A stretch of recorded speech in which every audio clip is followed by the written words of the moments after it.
Hello and welcome. What are the two big pillars of the biblical economics?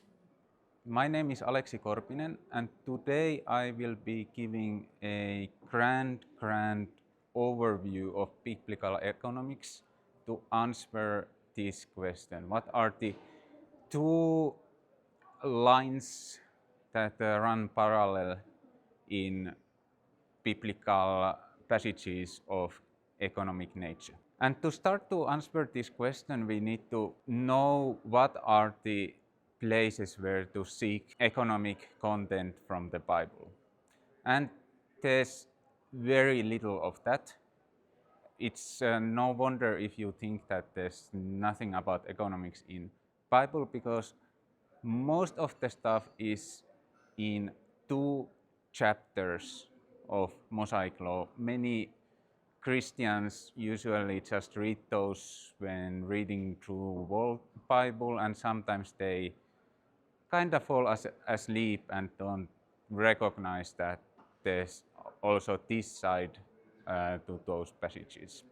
And so the material today is the whole chapter of Leviticus 25, that is about sabbatical year, Jubilee year, and all kinds of property relations. And then from the 5th book of Moses around the chapter 15, where we have tithing laws before the chapter 15, but then lending laws and 6th-year release. Okay, we have 2 chapters. Are these chapters the 2 pillars that I was talking about? No. That's because these 2 chapters are not so separate from each other as one could think. The separation between these passages is only on the very surface level. But when one digs deep into these passages and their economic meaning, then another pair of parallels pop up. And this is most easily recognized in Leviticus 25, where we have 2 kinds of laws. One set of laws is about sabbatical year, things that happen every 7 years or so, or in very short time, like lending. And then very long-term laws of the Jubilee type.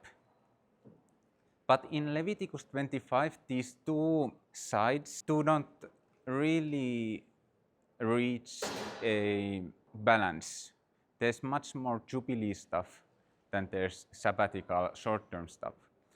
But when we bring the 5th book of Moses, this tithing to 6th-year release laws, and see that these are very much short-term nature, and we bring these 2 chapters together, we get perfect parallelism between the dynamic sabbatical year laws that operate in very short circulation of the economy, how everyday economy works in lending, in production, in labor market dynamics and taxation.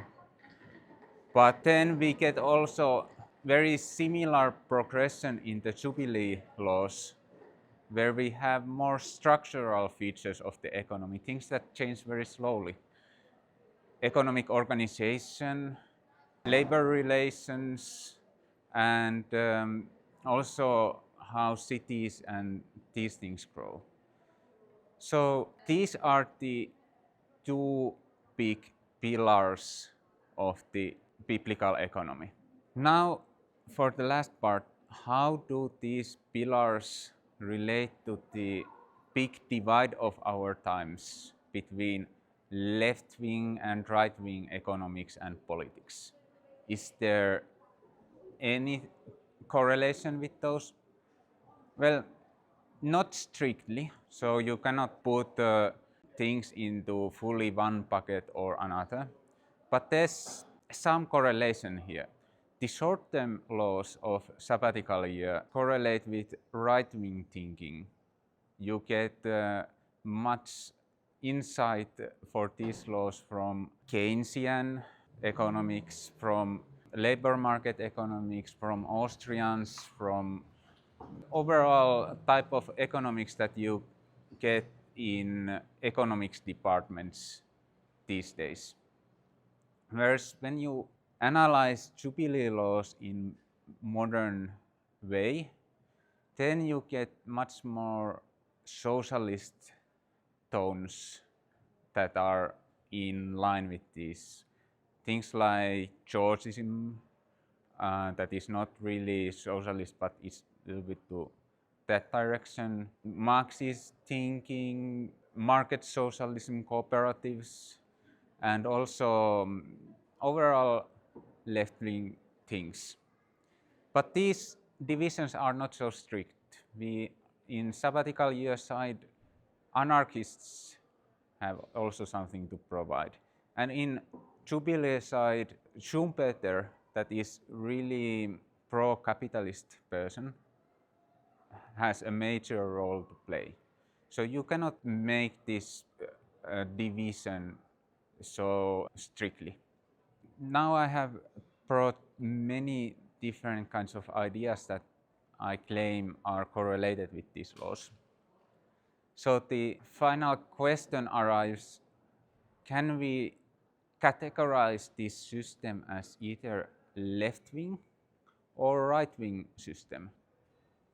And my answer is that if you are in one extreme, you are anarcho-capitalist or you are Marxist-Leninist, then the system will seem like very right or left-wing to you, because you see only the opposite side to be ruining the whole thing. But I think that is a wrong perspective in total. I don't think one can categorize this system similarly to the political ideologies of these days. It's more like this system is the mother of all political ideologies that brings the whole family of different political ideologies together into harmonious whole. So it is something much more fundamental than these small thoughts that we currently live with. See you in next video.